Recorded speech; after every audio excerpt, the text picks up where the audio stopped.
Welcome student. आज का जो हमारा लेक्चर है इसमें हम डिस्कस करने वाले हैं, जैसे ही आप 11वीं क्लास में आते हो तो जो पेरेंट्स के दिमाग में या बच्चों के दिमाग में जो सबसे पहले बात आती है कि भाई अब किस फील्ड में हम जाएं,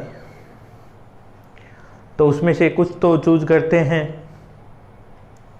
कि आर्ट साइड की साइड जाना है, कई बोलते हैं साइंस स्ट्रीम में जाना है और बचे हुए कॉमर्स में जाते।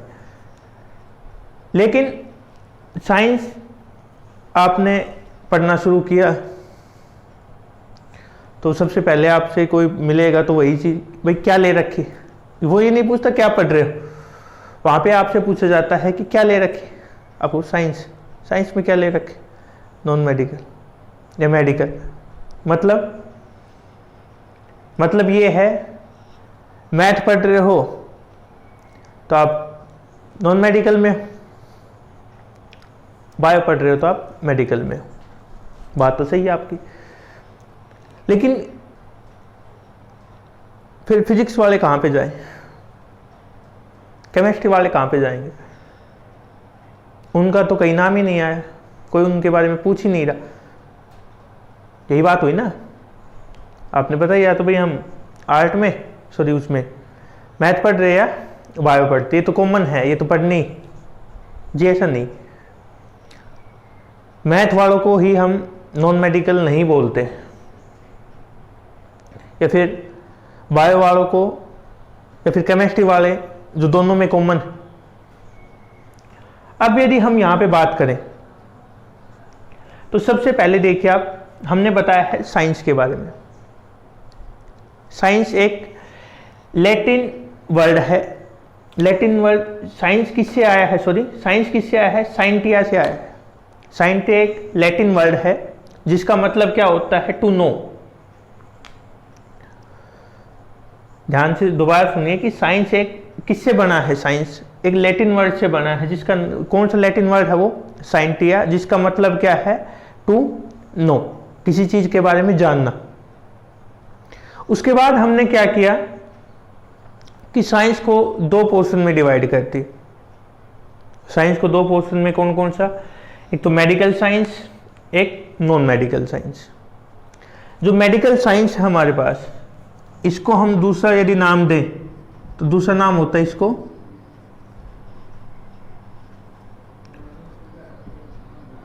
Biological science.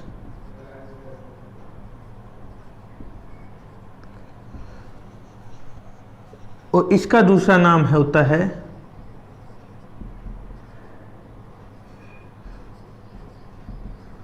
Physical science.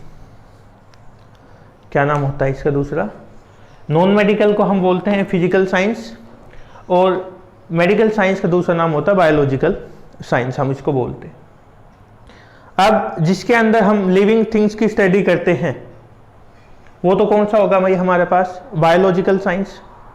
और जिस ब्रांच में हम साइंस की में नॉन लिविंग थिंग्स की स्टडी करते हैं, ठीक है, ये जरूरी नहीं कि मैथ ही हम उसके अंदर पढ़ रहे, हम फिजिक्स भी उसके अंदर पढ़ते, केमिस्ट्री भी उसके अंदर पढ़ते, तो वो कौन सा होता है हमारे पास जिसके अंदर हम नॉन लिविंग थिंग्स की स्टडी करते हैं? वो क्या होगा? Non medical science. अब आते हैं जो हमारा आज का जो हमारा सब्जेक्ट है, मतलब हम यदि बात करें फिजिक्स की, इसकी बात करें, ये एक ग्रीक वर्ड कौन सा? फ्यूसिस, उससे आया है, जिसका मतलब क्या होता है? नेचर। क्या होता है उसका मतलब? नेचर, उससे बना हुआ है। और इसमें हम किन चीज की स्टडी करते हैं? जो नेचुरल फिनोमिना है हमारे पास। नेचुरल फिनोमिना की यदि हम बात करें कि सन के चारों तरफ जितने भी प्लैनेट रिवॉल्व करते हैं, या फिर जो सन के जो सेंटर है वहाँ से अर्थ का जो सेंटर, उसके बीच की जो डिस्टेंस है वो हम स्टडी करते हैं। या फिर हम बात करें कि भाई द फॉर्मेशन ऑफ स्टार्स, या जितनी भी चीज़ें आप देखते हैं अपनों चारों तरफ, मेनली हम सभी किसके अंदर स्टडी करते हैं? फिजिक्स के अंदर हम उन चीज़ों की स्टडी करते हैं।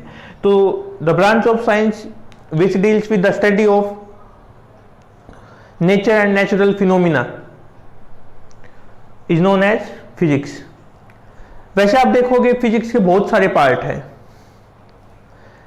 क्लासिकल, मॉडर्न, दो तो यहाँ पे बताई हुई, उसके अलावा क्वांटम हो गया, स्टैट हो गया, न्यूक्लियर हो गया, ये आप बहुत सारे पार्ट हम पढ़ने वाले हैं। लेकिन एक जो डिफ्रेंशिएट हमने किया है फिजिक्स का, वो 19, यहाँ पे आपको 1900 दिख रहा होगा, ये 1900 का मतलब पैसे नहीं, ये हम 1900 जो सन था हमारे पास, जैसे अभी 2000, 2001, 20, हम 2020 में आए हुए, उस हिसाब से जब 1900 था, उसमें जब हम थे, हमने क्या किया, ये बोल दिया कि जो इससे पहले की हमने फिजिक्स पढ़ी है, जो 1900 से पहले की जो हमने फिजिक्स पढ़ी, उसको हम रखेंगे क्लासिकल फिजिक्स के अंदर। उसको किस में रखेंगे हम भाई? क्लासिकल फिजिक्स के अंदर। और जो उसके बाद हमारे पास फिजिक्स आएगी, उसको हम रखेंगे मॉडर्न फिजिक्स के अंदर। ठीक है, ये हमने उस टाइम पे। उसके अलावा भी यदि हम बात करें, आप इसको उतार सकते हो आराम से, उसके बाद भी यदि हम बात करें तो फिजिक्स के कई पार्ट हमारे पास आए थे। अब यदि यहां से हम एक दो डेफिनेशन लिखना चाहे, जो आपसे सिलेबस में तो हालांकि कोई काम की नहीं है, लेकिन फिर भी कोई पूछ सकता है आपसे, जिसमें यदि हम बात करें साइंस की, यदि आप डेफिनेशन यदि हम लिखें,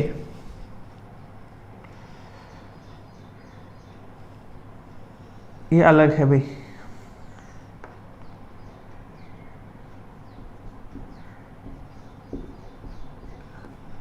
द सिस्टमैटिक वे। किसका सिस्टमैटिक वे भाई?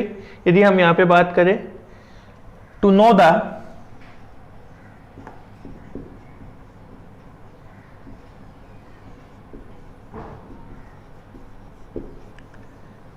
Hidden fact of nature is known as science. उसको हम क्या बोलते हैं साइंस में, या उसको हम डिफाइन कर सकते हैं। नेक्स्ट यदि मैं बात करूं, ये तो आपको बता ही दिया है, या फिर भी हम पढ़े, the study of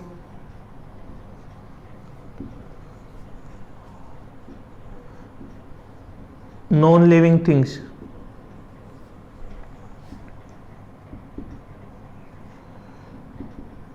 is known as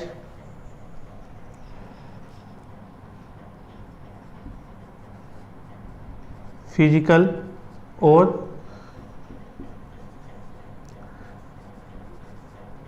non medical science. और यदि हम इसी में ही चेंज करके लिखे दूसरा, या फिर लिख देते चलो, study of living things is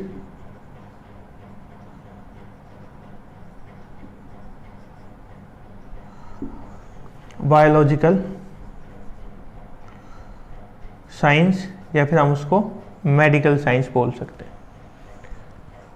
ठीक है, ये तो हो गया जो बेसिक था हमारा। अब यदि हम अपने सब्जेक्ट के बारे में बात करें कि फिजिक्स क्या है, तो वो ब्रांच जिसमें हम नेचर और नेचुरल फिनोमिना, इसको हम रब कर सकते भी शायद। अब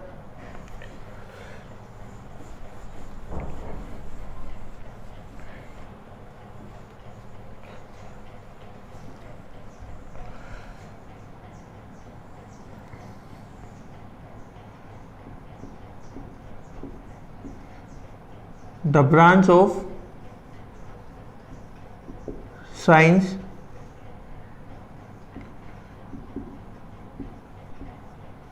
which deals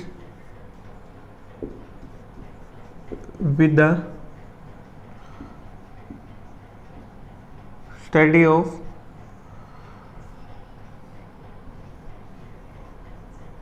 nature and natural phenomena is known as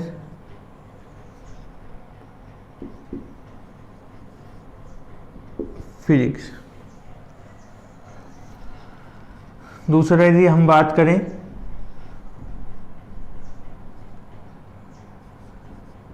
the physics before 90s is called classical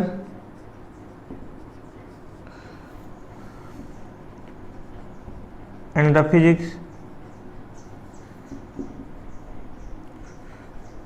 after 19 is called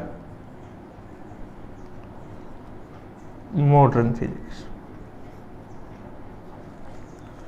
ठीक है भाई, तो ये था हमारा आज का लेक्चर, जिसके अंदर हमने कुछ बेसिक चीज़ें जो आपको पता होनी चाहिए कि जब आप 11वीं क्लास में आते हो उस दौरान आपको ये चीज़ें पता होनी चाहिए कि आप पढ़ क्या रहे, वो हमने डिस्कस की।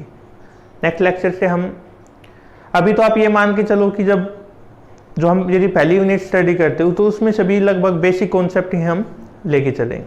ठीक है, थैंक यू।